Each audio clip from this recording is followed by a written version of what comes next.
Welcome back to Arcadia Fallen. We need to go home. You find Elizabeth in the shop, and she looks up from the book she was reading as soon as you approach. So that's how it is. So I hear you and the others are heading out to do something illegal.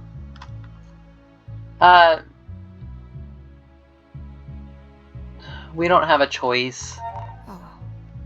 We don't have any choice.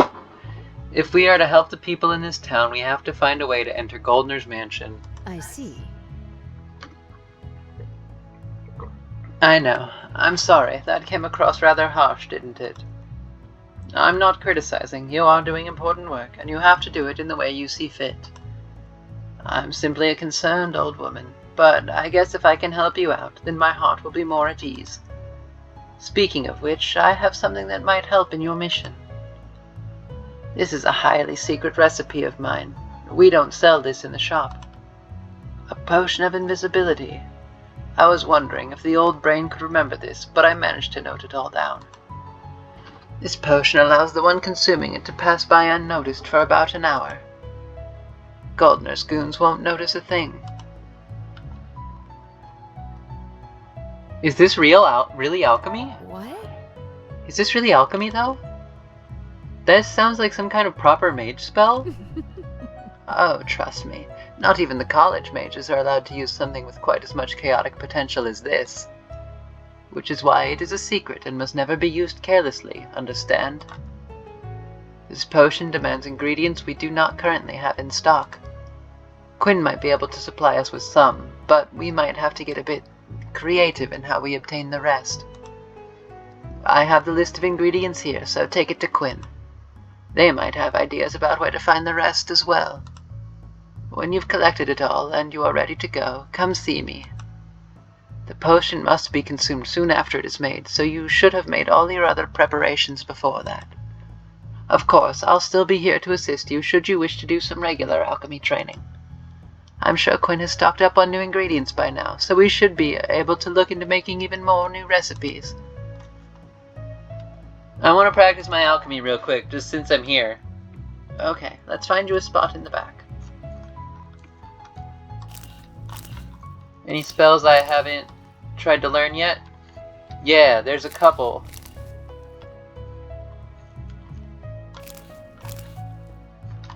There's a couple we haven't tried to do. We haven't tried to do...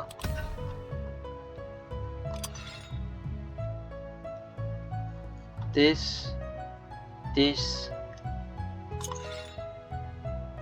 That wasn't what I meant. Well, now I'm confused. Cancel.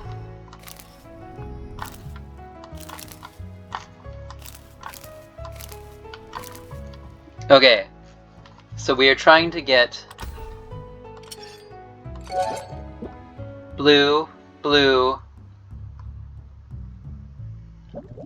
and yellow. That looks new. Create that. Another discovery! A headache remedy. Okay. What else can we make with that combination? There was a couple.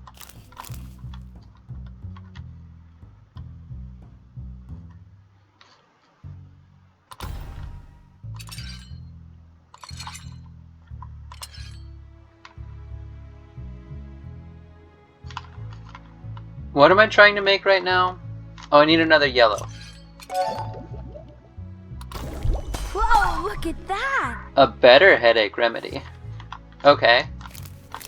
There was something else I could make with this combination, though. I need purple. Green. Another discovery! Eternal sleep? That sounds like murder. Okay, we've, I think, learned all the potions I could do so far. Okay.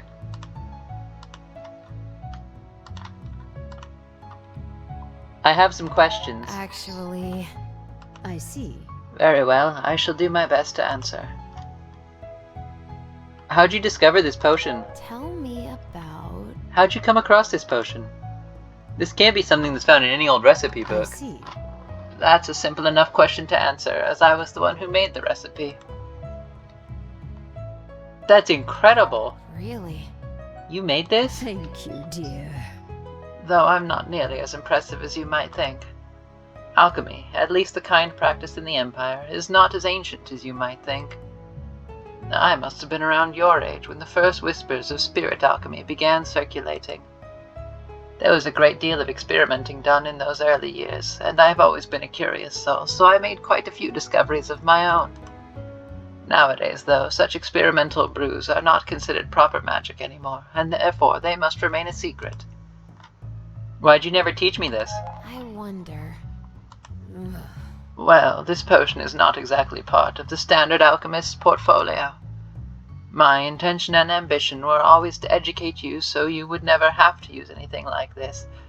But things have changed, which is why I now share this with you. That makes sense. I see. Even knowing about stuff like this could potentially be dangerous. I appreciate it. I'm glad you understand. Okay, bye for now. I'll be off then. Good luck, dear. You leave the shop and find Kim waiting for you outside, the small kid wringing his hands nervously. Hi. Oh, hi, Artemis. Did you find anything? Sorry, I was just wondering how it went last night. Did you find anything out about my brother? We found him, but I see. we couldn't really do much. Sorry. No, don't apologize. It's not your fault this happened. I just hope that... Well, as long as he's still out there, there's still hope, right? Kim leaves, and the door to the shop opens, Mime poking her head out. Oh. Poor kid. I wonder if there is some way that we can separate his brother from the demon that possessed him. I mean, if we can do that with him, that might also help us two get separated. That's not a bad idea. I see. It's a good point, Mime. We should continue to look into this. Thank you. I'm glad you agree. Let's do our best, okay? You are rather expressive compared to the other Outlanders I've met, Caden. You've dealt with my people before? The Hunters sometimes did business with the Nightwalkers. I've never spent much time with them myself, but even from afar, you get the impression that they're a stoic group. To put it mildly. What was that? Nothing. My, what interesting topsider architecture. I'll just go take a look at that. What in the world? Well, that was interesting. Let's go to the flower shop. Let's go talk to Quinn. Welcome back. What can I do for you? I have this list from Elizabeth. So... Did you perhaps get some new supplies in? I have this list of ingredients from Elizabeth we need for a potion. Can you help us with any of it? How curious. Huh, this is quite the odd selection of herbs. I don't think Elizabeth has ever asked me for any of these before. How curious. I can provide you with the roses, however. The blue cornflowers are not something I usually sell. They should be growing in the forest, but they are quite shy, so they may be tricky to find. Maybe there's someone around who knows the forest well, who could help you out? I'll be off then. That's all I need for now. I'll see you later, Quinn. Take care. You're always welcome, Artemis. Take care.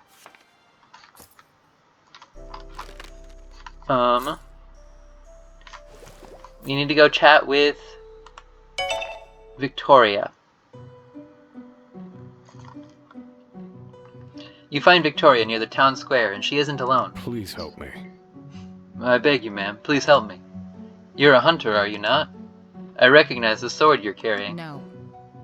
I'm sorry, I cannot help you. Oops.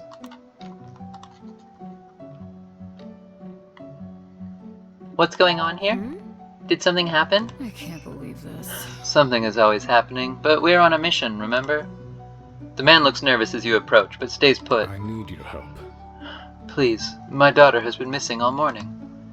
She was playing with the other kids in the meadow, but when the rest returned for lunch, she wasn't with them. And what makes you think this is a job for a demon hunter? Well, The other kids said that Marie had already gone home, but there was something off about them. Off? Like there was something that they weren't telling me, as if something had scared them. Why would they lie to you? you see. I brought Marie with me to this town to work in the mine years ago, but we're still considered outsiders. People out here can't understand why someone born and bred in Eridus would have to travel to the boonies to look for work. They don't get that someone like me without any name or fancy education is about as welcome on the posh streets of the capital as mages are out here. I took us here to give Marie a better life, a simpler life. How did it go so wrong?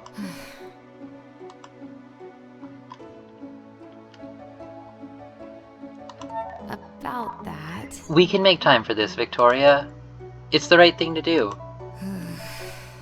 Alethris' mercy, I know that. She looks up at the man, who flinches at her intense stare. Look. We'll look for your daughter, but I won't make any promises. The man lets out a deep, relieved sigh. Thank you. All I ask is that you try. Thank you. I will continue to look for her around town for her. Please, find me if you discover anything. Victoria sighs and rolls her shoulders. Let's go. Let's go, then. Really? So, do you think this missing child might have something to do with the demons? About that. I can't rule it out completely, but I have my doubts. It is quite common for a parent with a lost child to approach the demon hunters for some kind of magical explanation. Usually the kid is found hours later, safe and sound, too busy playing troll hunter to realize they lost track of time and missed dinner. Got it. I suppose that makes sense. Kids are often a lot tougher than parents give them credit for. Speaking from experience? I see. Sounds to me like you're speaking from experience, Victoria. Been giving your parents gray hair while growing up, I see. About that. I wasn't much different than other kids, I'm sure. I wonder. Did you get lost playing in the woods as a kid as well, Victoria? I bet you were super cute, running around with a little toy sword, chasing trolls. Of all the... I did not... I was working diligently from a young age to master the skills needed to join the demon hunters. So sounds like that's exactly what you were doing. That, of course, includes sword training, among other... That all sounds like playing to me. I am not getting paid enough for this.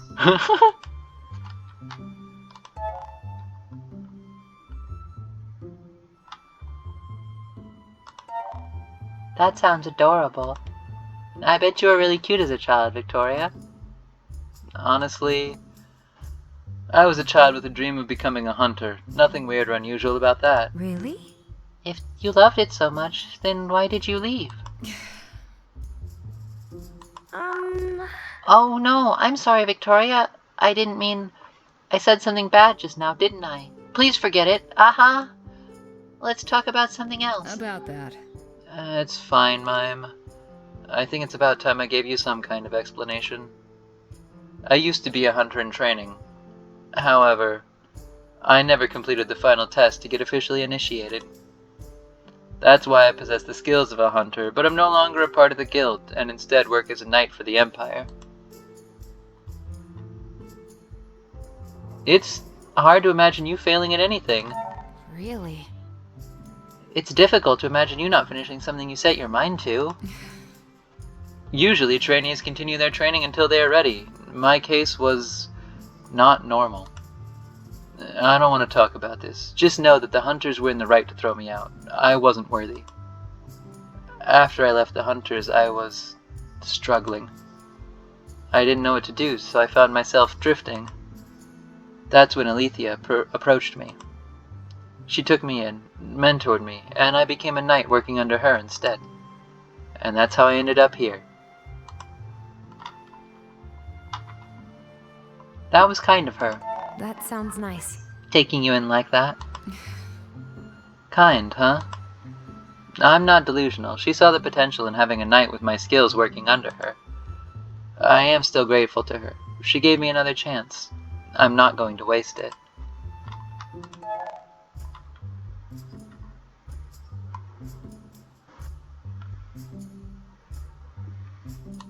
I'm glad. I'm glad you had someone in your life who could help you out like this. And hey, you and I got to meet because of her. That's pretty amazing as well, right? Victoria blinks down at you, and you could swear you see her cheeks turn red before she turns away. Huh? What's this nonsense you're talking about now? Come on, we'd better get back to work instead of wasting time here. You continue your trek through the woods, finding no sign of the lost child. Ah, that's a bad end. Let's end this episode here, and maybe we'll find this missing child in the next one. Ba-da-da-do. I don't know why I just keep singing at the end.